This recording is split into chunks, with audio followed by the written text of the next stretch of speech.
We all know that high-end audio equipment can be a touch on the pricey side, and while some might find that a record player costing more than your car to be a little bit expensive, some on the following list will cost more than your house, and some of them probably more than your street. Take your seats for 5 of the most expensive hi-fi components ever produced.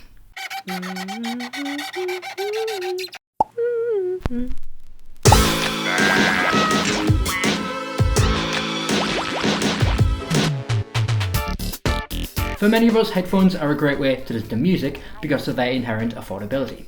Not only are they cheaper to produce and therefore buy, but because of their closed environment, you don't need to factor in the room around you and how it affects the sound quality. If budget value for money is what you're looking for, however, the £36,000 Sennheiser Orpheus headphones probably shouldn't be on your shortlist. Released to the world in late 2015, 20 or so years after the original Orpheus 1 headphones, the new model is the next level of no holds, no compromises ridiculousness. Unlike normal headphones, which function very much like your typical loudspeaker, the Sennheiser Orpheus 2 headphones are what we call electrostatic speakers. They use a 2.4 micron thick or thin slice of film that's placed between two metal plates. That film then vibrates when a voltage is passed through it. Interestingly, said very thin slice of film is actually lighter than the air around it. Science!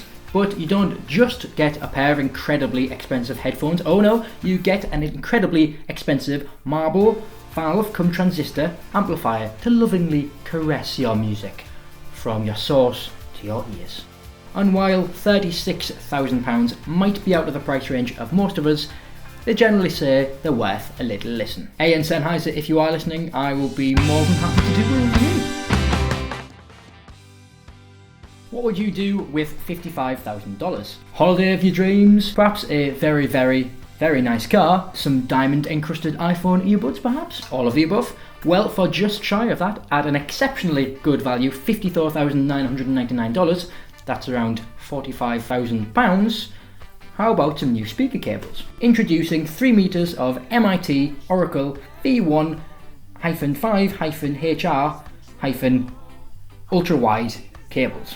The Oracle V1.5 features 2C 3D technology, which has redefined soundstage and imaging ability thanks to stable image technology, and jitter-free analog, and adjusted articulated response module.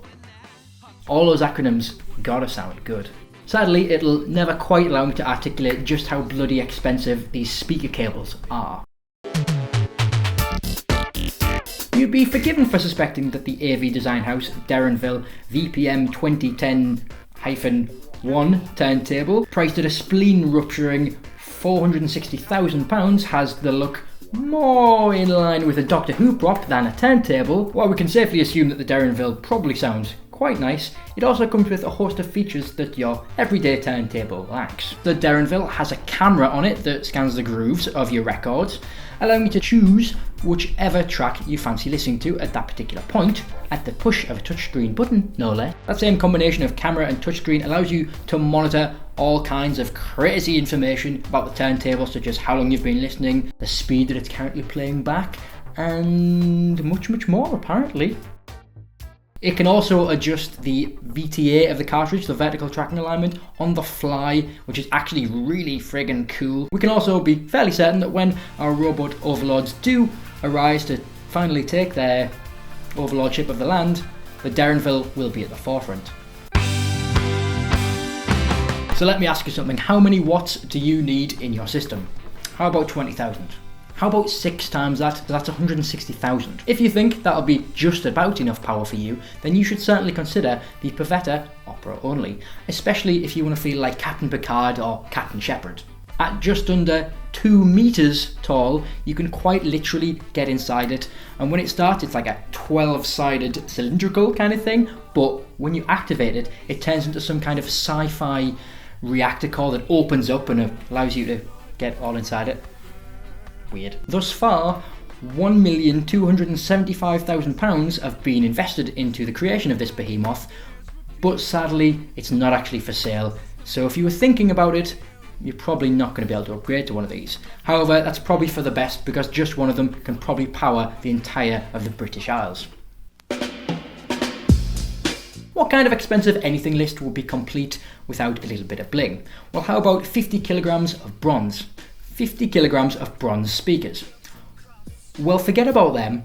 We want the gold model, the 24 karat gold model. If you want only the finest in high fidelity audio and have absolutely no limits to how much you can spend, and most importantly perhaps absolutely no taste, at £3 million these 100 kilogram monsters could be the perfect addition to your multi-million pounds man cave. Do you reckon it's only me who thinks they look a little bit like bums?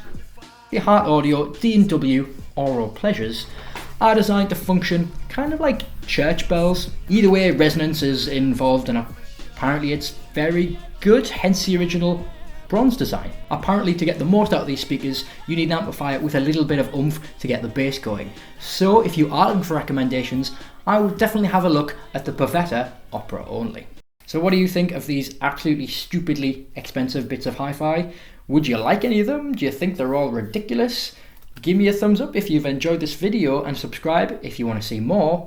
If you want to see my video of the predictions, or my predictions for 2017 and what we'll get in hi-fi, click up here. If you want to see another, I think, not bad AudioLlama video, then click down here. Have a good day, week, month, yeah! I'll see you later.